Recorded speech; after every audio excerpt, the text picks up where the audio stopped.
शनिदेवांची अद्भुत जन्मकथा। नमस्कार मित्रांनो, भक्त मित्र या आपल्या चॅनलवर तुमचे मनापासून स्वागत आहे। आज आपण जाणून घेणार आहोत एक अतिशय रहस्यमय आणि प्रभावी कथा, शनिदेवांचा जन्म कसा झाला। शनिदेवांना लोक अनेकदा भीतीने पाहतात, पण खरे पाहिले तर शनिदेव म्हणजे न्यायाचे देव आहेत।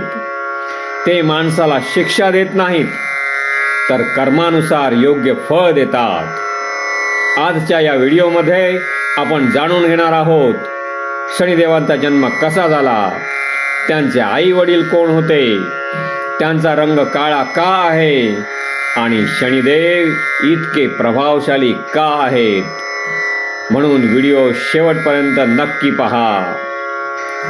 शनिदेवांचे वडील कोण? शनिदेवांचे वडील म्हणजे सूर्यदेव। सूर्यदेव हे संपूर्ण सृष्टीला प्रकाश देणारे देव आहेत। त्यांची पत्नी होती संध्या देवी, पण सूर्यदेवांचं तेज इतकं प्रखर होतं की संध्या देवी ते सहन करू शकत नव्हत्या। म्हणून त्याने एक युक्ती केली। संध्या देवीने स्वतःची सावली तयार केली।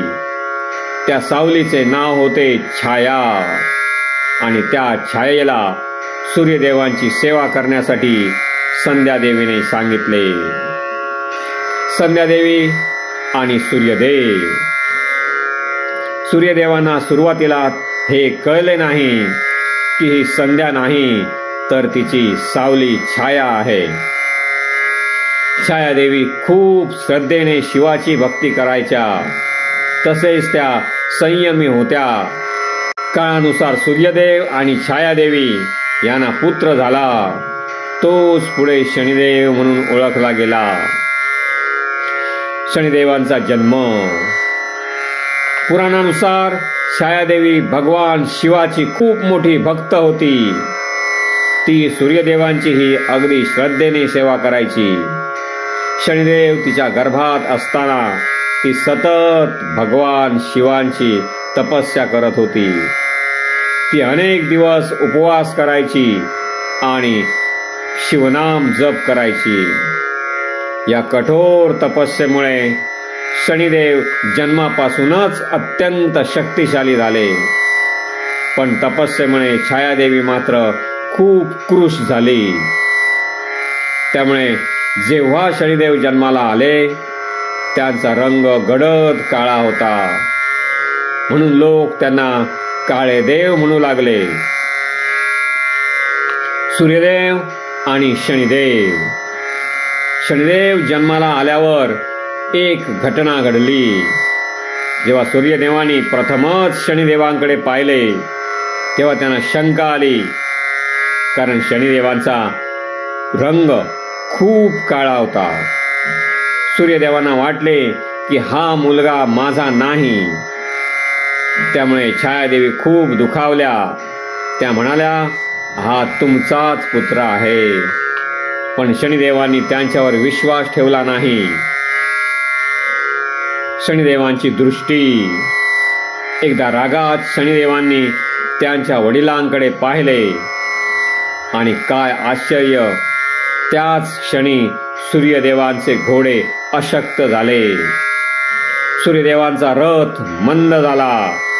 तेव्हा सूर्यदेवांना कळून चुकले की हा मुलगा साधा नाही, त्याच्याकडे प्रचंड शक्ती आहे। भगवान शिवांचे वरदान। शनिदेवांनी पुढे कठोर तपस्या केली। ते भगवान शिवाचे परमभक्त झाले। त्यांच्या तपस्येने प्रसन्न होऊन भगवान शिवांनी त्यांना वरदान दिले। शिव म्हणाले, तू संपूर्ण सृष्टीत न्याय देणारा देव होशील। लोकांच्या कर्मानुसार त्यांना फळ देण्याचे काम तुझे असेल। तेव्हापासून शनिदेव कर्मफळाचे देव म्हणून ओळखले जाऊ लागले। शनिदेवांना लोक का घाबरतात? शनिदेव शिक्षा देतात असे लोकांना वाटते, पण खरे पाहिले तर ते वाईट कर्मांचे परिणाम दाखवतात. जर माणूस चांगले कर्म करेल तर शनिदेव त्याला भरपूर यश देतात. म्हणून शनिदेव म्हणजेच भीती नव्हे तर न्यायाचे प्रतीक आहेत. शनिदेवांना प्रसन्न कसे करावे? शनिदेवांना प्रसन्न करण्यासाठी कर्म चांगले करा, शनिवारी उपवास करा, गरिबांना मदत करा, कावळ्यांना आणि कुत्र्यांना अन्न द्या, शनी मंत्र जपा.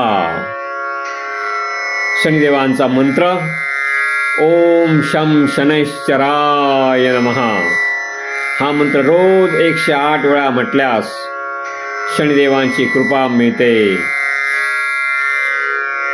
मित्रांनो, आज आपण जाणून घेतले शनिदेवांचा जन्म कसा झाला, त्याची अद्भुत कथा आणि शनिदेवांचे महत्त्व. लक्षात ठेवा, शनिदेव शिक्षा देत नाहीत, तर ते आपल्याला योग्य मार्गदर्शन करतात आणि योग्य मार्गावर आणतात. मित्रांनो, हा व्हिडिओ तुम्हाला नक्कीच आवडला असेल. खूप मेहनतीने तुमच्यासाठी हा व्हिडिओ बनवला आहे. व्हिडिओला लाईक करा, चॅनलला सबस्क्राईब करा आणि कमेंटमध्ये लिहा जय शनिदेव.